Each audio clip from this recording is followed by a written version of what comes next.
Andrew, Rob, welcome to the program. How would you describe the week the Liberal Party has had?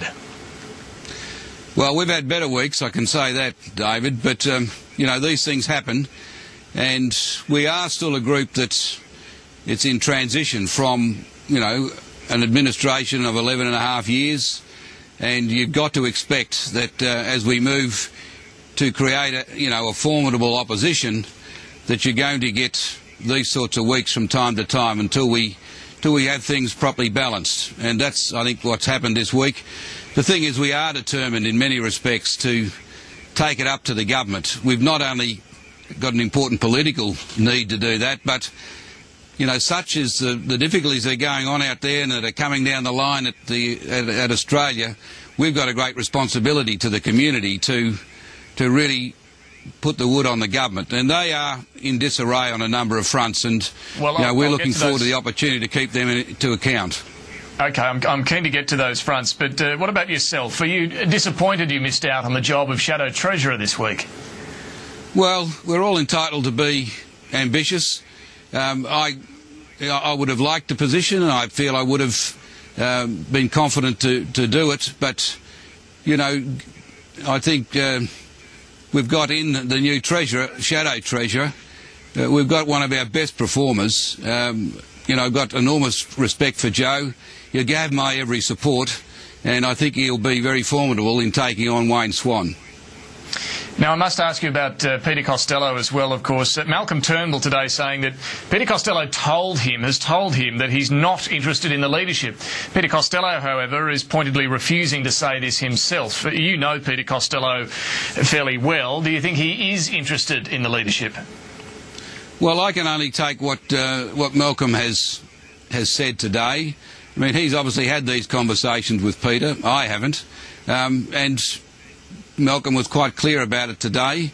Peter has said to Malcolm that he's not interested in a front bench position or leadership, and, you know, I accept that. Would you welcome, though, Peter Costello clearing this up himself and ending what must be painful, endless speculation for the Liberal Party? Well, Peter's entitled to sit where he is and to represent his seat, and, you know, I think he has obviously made it clear to Malcolm. And, you know, that I accept what Malcolm has said has been the nature of their conversation, and I think we can move on.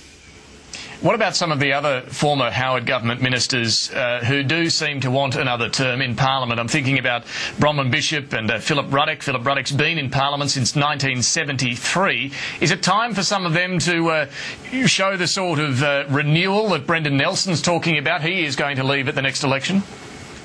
Well, I hear all this, you know, the talk about renewal. It's always important to be injecting new blood, but you've got to bear in mind we've got Kooyong coming up, we've got Brendan Nelson's seat, two of our safest seats in the country.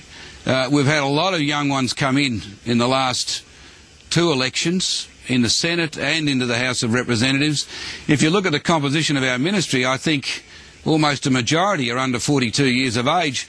We've got a wealth of young people coming through. I think it's one of the great things that's given me encouragement is the energy and the youthfulness, but relative experience of some of those people.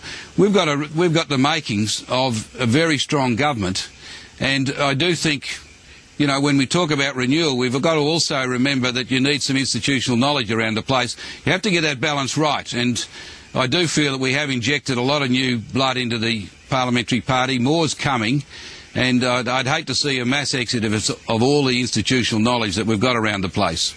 There's been a spat between some of the young blood in the party, though. Malcolm Turnbull yesterday had to sack one of his parliamentary secretaries, Corey Bernardi, for criticising, an unnamed MP who we now know was Christopher Pyne, and not retracting it. Do you think this was an overreaction from the leader to sack him for this, or was this an appropriate way to deal with it? I think any leader is very entitled to lay down some standards and insist that they be adhered to. So I'm very supportive, and I think Malcolm laid down a sensible standard, and he wanted it adhered to, and if it wasn't, he acted appropriately. So I think that is the role of a leader. You're looking for someone to spell it out as it is, how it should be under his leadership, and then the rest of us have to fit in with that. And I think that issue's been appropriately dealt with. Let's get on to your portfolio. Does the Coalition still support an emissions trading scheme?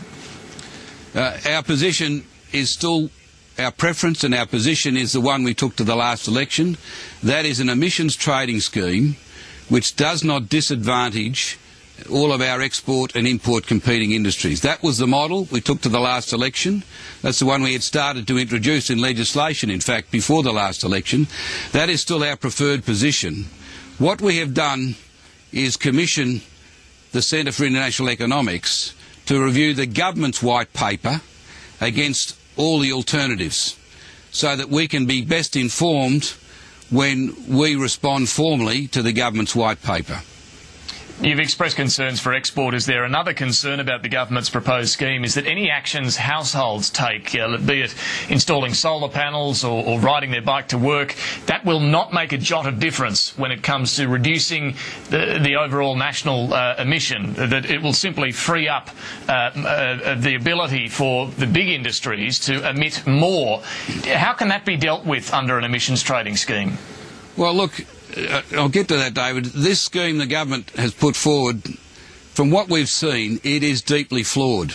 It is imposing a $2.5 billion tax, at least a $2.5 billion tax on exports and import competing industries, despite the government promising before the election that import competing and export industries in Australia would not be disadvantaged. So they've broken that rule.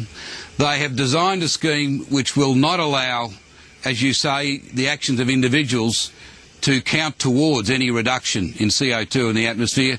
They've excluded what's called the built environment, the commercial buildings and all the rest, where there are enormous possibilities for reduction of CO2. They've excluded agriculture. There's no capacity for offsets from any of those sectors. Now, there are ways in which you can design a scheme which enables some of that to happen. The government have failed on all those fronts. They're going to cost jobs, they're going to kill investment, and they're not going to see any reduction in CO2 of any consequence. They've failed on all fronts. Penny Wong calls that balance. I call that total failure.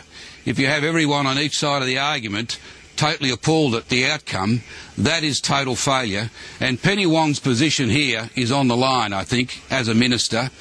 Well, she has failed in delivering an adequate scheme, and I think there's going to be a very heavy debate in the months ahead to try and see if we can make some sense out of this deeply flawed scheme that the government's trying to put before the community.